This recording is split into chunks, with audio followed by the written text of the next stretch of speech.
നമസ്കാരം. അമേരിക്കയും ഇസ്രായേലും കൂടി ഇറാനെ അടിച്ചാൽ ഇവിടുത്തെ സുഡാപ്പികൾ ഇറാൻ്റെ കൂടെ നിൽക്കും. ഇനി ഇസ്രായേൽ കയറി ഹമാസിനെ അടിച്ചാലും ഇവിടുത്തെ സുഡാപ്പികൾ ഹമാസിൻ്റെ കൂടെ നിൽക്കും, ഇസ്രായേലിന് ചീത്ത പറയും.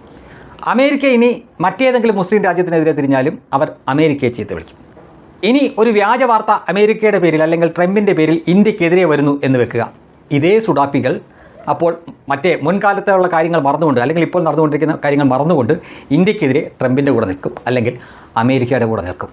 എന്താണ് ഇവരെ ഇങ്ങനെ പ്രതികരിക്കാൻ, ഇങ്ങനെ ചിന്തിക്കാനും മാത്രം ഇവരെ എന്ത് വികാരമാണ് ഓടുന്നത് എന്നൊന്ന് ചിന്തിച്ചു നോക്കുക. അത് തീർച്ചയായിട്ടും മതവികാരമാണ്, വെറും മതവികാരമില്ല, ഭീകരവാദമാണ്, തീവ്രവാദമാണ്. വിശ്വസിക്കാൻ പറ്റുന്നില്ലല്ലേ? ഞാൻ കുറച്ച് ഉദാഹരണങ്ങൾ പറയാം. ഈ അറബ് രാജ്യങ്ങളായിട്ടുള്ള Saudi Arabia, UAE, Qatar, Kuwait തുടങ്ങി കുറേ അന്നം തരുന്ന രാജ്യങ്ങളുണ്ടല്ലോ. ഈ അന്നം തരുന്ന രാജ്യങ്ങൾ എന്നത് ഇവരുടെ ഒരു ശൈലിയാണ്. നമ്മുടെ ഇവിടെ ആഗസ്റ്റ് 15 സ്വാതന്ത്ര്യദിനമുണ്ട്. ആ സ്വാതന്ത്ര്യദിനത്തിൽ നമ്മുടെ ദേശീയ പതാകയോ അല്ലെങ്കിൽ നമ്മുടെ ദേശീയ ബിംബങ്ങളോ ഒന്നും പ്രകീർത്തിക്കാതെ അല്ലെങ്കിൽ ഒരു പോസ്റ്റ് പോലും ഇടാത്ത ഇവന്മാർ കൃത്യമായിട്ടും UAEയുടെ ദേശീയ ദിനത്തിൽ അല്ലെങ്കിൽ സൗദിയുടെ ദേശീയ ദിനത്തിൽ അന്നം തരുന്ന നാടിന് അഭിവാദ്യങ്ങൾ അർപ്പിച്ചുകൊണ്ട് അവർ പോസ്റ്റ് ഇടാറുണ്ട്, മറ്റുള്ളവരെ കൊണ്ട് പോസ്റ്റ് ഇടാൻ പ്രേരിപ്പിക്കാറുണ്ട്. അങ്ങനെയാണ്. അമേരിക്കയിൽ ഒരു സുഡാപ്പി ജോലി ചെയ്യുന്നുണ്ടെങ്കിൽ ഒരിക്കലും അമേരിക്കയുടെ ദേശീയ ദിനങ്ങൾ അവൻ ആഘോഷിക്കത്തില്ല, അന്നം തരുന്ന നാടെന്ന് പറയാറുമില്ല. അവിടെ വരുമ്പോൾ അത് അന്നം തരുന്ന നാടല്ല, ഞാൻ ജോലി ചെയ്തിട്ടാണ് എനിക്ക് അവർ കൂലി തരുന്നത് എന്ന ഒരു മനോഭാവമാണ്. എന്നാൽ അതേ കൂട്ടർ തന്നെ ഗൾഫ് ജോലി ചെയ്യുമ്പോൾ അത് ഞങ്ങൾക്ക് അന്നം തരുന്ന നാട്. ആ അന്നം തരുന്ന നാടിനെ പോലും അവരിപ്പോൾ തള്ളി പറഞ്ഞിരിക്കുകയാണ്. ഏത് കേസിലാണ്? ഇറാനും ഇപ്പോൾ ഗൾഫ് രാജ്യങ്ങളും തമ്മിൽ ഉരസലുണ്ടായി. അതിൽ ഇവർ തിരിച്ചങ്ങോട്ടൊന്നും ചെയ്യുന്നില്ല. സൗദി ആവട്ടെ, UAE ആവട്ടെ, ഖത്തർ ആവട്ടെ, കുവൈറ്റ് ആവട്ടെ, ഇവർ തിരിച്ചങ്ങോട്ടൊന്നും ചെയ്യുന്നില്ല. ഇറാൻ കയറി അടിച്ചിരിക്കുകയാണ്. കാരണം അവർക്ക് വേറെ മാർഗ്ഗമില്ല. അമേരിക്കയും ഇസ്രായേലും കൂടി അവരെ കയറി അടിച്ചു. അവരുടെ പരമോന്നത അവിടുത്തെ അധികാരിയെ തന്നെ തട്ടി, പരമോന്നത നേതാവിനെ തന്നെ തട്ടി. അപ്പോൾ സ്വാഭാവികമായിട്ടും അമേരിക്കയെ പോയി അടിക്കണമെങ്കിൽ ആയിരക്കണക്കിന് കിലോമീറ്റർ ദൂരെയാണ് അമേരിക്ക. അപ്പോൾ പിന്നെ അവർക്ക് ചെയ്യാൻ പറ്റുന്നത് അമേരിക്കയുടെ ഈ സൈനിക സാന്നിധ്യമുള്ള ഇടങ്ങൾ തിരഞ്ഞുപിടിച്ചടിക്കുക എന്നാണ്. അങ്ങനെ നോക്കിയപ്പോൾ സൗദിയിലുണ്ട്, കുവൈറ്റിലുണ്ട്, ഖത്തറിലുണ്ട്, UAEയിലുണ്ട്, പല ഗൾഫ് രാജ്യങ്ങളിലുണ്ട്. അവിടെ അടിക്കുക. അതിൻ്റെ ഒപ്പം തന്നെ മറ്റ് സ്ഥലങ്ങളിലേക്കും അവർ ചെയ്തു. അതായത് സൗദിയുടെ അരാംകോ പോലുള്ള അവിടുത്തെ ഏറ്റവും വലിയ എണ്ണ ശുദ്ധീകരണശാലയും കമ്പനിയും അതും എല്ലാം നടക്കുന്ന സൗദി അരാംകോ എന്ന് പറഞ്ഞ വലിയ സംവിധാനമുണ്ട്. അവിടേക്ക് വരെ അവർ ഡ്രോണും മിസൈലും ഒക്കെ വിടാൻ നോക്കി. അപ്പോൾ ഈ സൈനിക കേന്ദ്രങ്ങളിൽ മാത്രമല്ല, അല്ലാത്ത സ്ഥലത്തേക്കും ഇറാൻ ആക്രമിക്കാൻ ശ്രമിച്ചു. അപ്പോൾ ഈ രാജ്യങ്ങളുടെ കൂടെ നിൽക്കാതെ ഇവിടെയുള്ള സുഡാപ്പികൾ ഇറാൻ്റെ കൂടെ നിന്നു. അതും ഇറാൻ ഷിയ രാജ്യമാണ്. എന്നിട്ട് കൂടി ഇവിടെയുള്ള സുഡാപ്പികൾ സുന്നിയാണ്. ഇവിടെ നിങ്ങൾ ചിന്തിക്കുക, എന്തുകൊണ്ടായിരിക്കും അവർ അന്നം തരുന്ന നാടിൻ്റെ ഒപ്പം നിൽക്കാതെ ഇറാൻ എന്ന മതരാജ്യത്തിൻ്റെ കൂടെ നിന്നത്? അവിടെ ശ്രദ്ധിക്കണം. അന്നം തരുന്ന രാജ്യങ്ങളായ സൗദി ആവട്ടെ, കുവൈറ്റ് ആവട്ടെ, അല്ലെങ്കിൽ ഈ UAE ആവട്ടെ, ഖത്തർ ആവട്ടെ, അതുപോലുള്ള രാജ്യങ്ങളിലൊക്കെ ഇങ്ങനെ രാജഭരണമാണ്. പാരമ്പര്യമായിട്ട് ഇങ്ങനെ കൈമറിഞ്ഞ് വരുന്ന ഭരണ രീതിയാണ് അവിടെ. ഒരു കുടുംബം തന്നെ അല്ലെങ്കിൽ ആ കുടുംബത്തിൻ്റെ ആളുകൾ തന്നെ ഭരിച്ചുകൊണ്ടിരിക്കുകയാണ്. അവരൊരിക്കലും മതപുരോഹിതരോ അല്ലെങ്കിൽ മത നേതാക്കളോ തങ്ങളുടെ മുകളിൽ വരാൻ അനുവദിക്കില്ല. അങ്ങനെ അനുവദിച്ചാൽ അവർക്കറിയാം അവർ തീർന്നു. പിന്നെ ആ ഭരണം തന്നെ മതം പിടിച്ചുകൊണ്ട് പോകും. അവരുടെ രാജ്യത്ത് പുറത്തുനിന്നൊരു മുസ്ലിമിന് പോലും പൗരത്വം കൊടുക്കില്ല. മാത്രമല്ല, ഒരു തീവ്രവാദ സംഘടനകൾക്കും അവിടെ പ്രവർത്തിക്കാനുള്ള അനുമതി അവർ കൊടുക്കില്ല.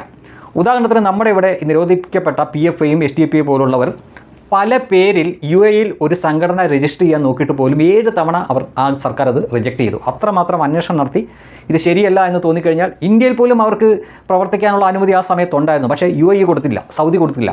അതേപോലെ തന്നെ തീവ്ര മുസ്ലിം സ്വഭാവമുണ്ട് എന്ന് അവർക്ക് സംശയം തോന്നിയാൽ തന്നെ കാര്യം കോഞ്ഞാട്ടയാണ്, തല കാണില്ല.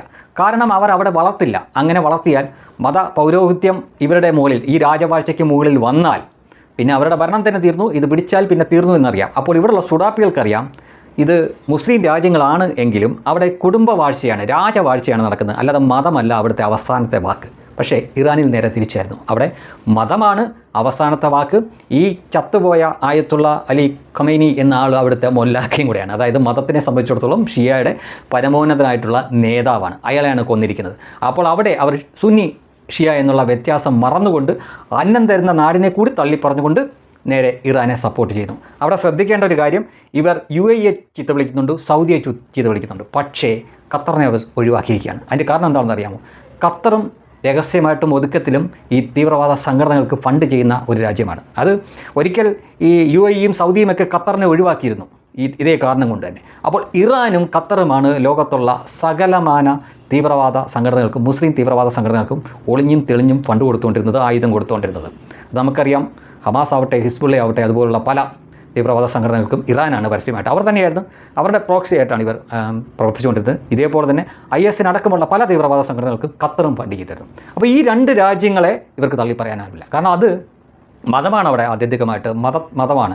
മതത്തിൻ്റെ നിയമങ്ങളാണ് അവർ വിലവെക്കുന്നത്. അതിനാൽ ആ രാജ്യങ്ങളെ അവർ തള്ളിപ്പറയില്ല. പകരം കുടുംബവാഴ്ച, രാജവാഴ്ച പോലെ വരുന്നു. ഈ സൗദിയൊക്കെ സംബന്ധിച്ചിടത്തോളം MBS എന്ന് പറഞ്ഞ ഈ മുഹമ്മദ് ബിൻ സൽമാൻ എന്ന് പറഞ്ഞ അവരുടെ പുതിയ ഭരണാധികാരിയൊക്കെ ഒരുപാട് ഈ നവോത്ഥാന തീരുമാനങ്ങളൊക്കെ അവിടെ എടുക്കുന്നുണ്ട്.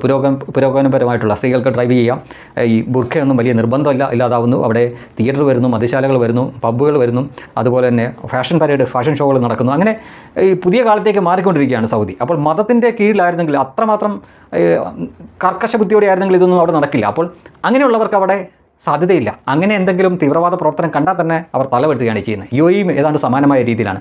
അപ്പോൾ ഇവിടെയുള്ള സുഡാപ്പികൾക്കറിയാം സംഗതി മക്കയും മദീനയുമൊക്കെ ഈ സൗദിയിലുണ്ടെങ്കിലും അതിനെ ഒരു പൂർണ്ണ അർത്ഥത്തിൽ മതരാജ്യമായിട്ട് കണക്കാക്കാൻ പറ്റില്ല. കാരണം പൗരോഹിത്യമല്ല അതിനെ നയിക്കുന്നത്, പകരം ഈ രാജവാഴ്ചയാണ്, കുടുംബവാഴ്ചയാണ്. എന്നാൽ ഇറാനിൽ അങ്ങനെയായിരുന്നില്ല. അതുകൊണ്ടാണ് ഷിയക്കാരായിരുന്നിട്ട് കൂടിയും അവരെ ഇവർ പിന്തുണയ്ക്കുന്നത്. അവിടെ പ്രത്യേകം ശ്രദ്ധിക്കേണ്ട കാര്യമുണ്ട്. ഇവർ തമ്മിലുള്ള വിഷയം വരുമ്പോൾ അവർ അമേരിക്കയ്ക്കെതിരെ നിൽക്കും. എന്നാൽ ഒരു വ്യാജ വാർത്തയാണ് ട്രംപിൻ്റെ പേരിൽ, അതായത് ഇന്ത്യയോട് റഷ്യയുടെ കയ്യിൽ നിന്ന് എണ്ണ വാങ്ങരുത് എന്ന് പറഞ്ഞു, ഇന്ത്യ അഭ്യർത്ഥിച്ചിട്ട് 30 ദിവസം ഇളവ് തരുന്നു എന്ന തരത്തിലൊരു വ്യാജ വാർത്ത കൊടുത്തു കഴിഞ്ഞാൽ അവർ ഉടനെ ട്രംപിനെ അങ്ങ് ബാപ്പയാക്കും. തൊട്ട് മുമ്പ് ട്രംപിനെ ഇറാൻ വിഷയത്തിൽ ചീത്ത വിളിച്ചവരാണ് എന്ന് ഓർക്കണം.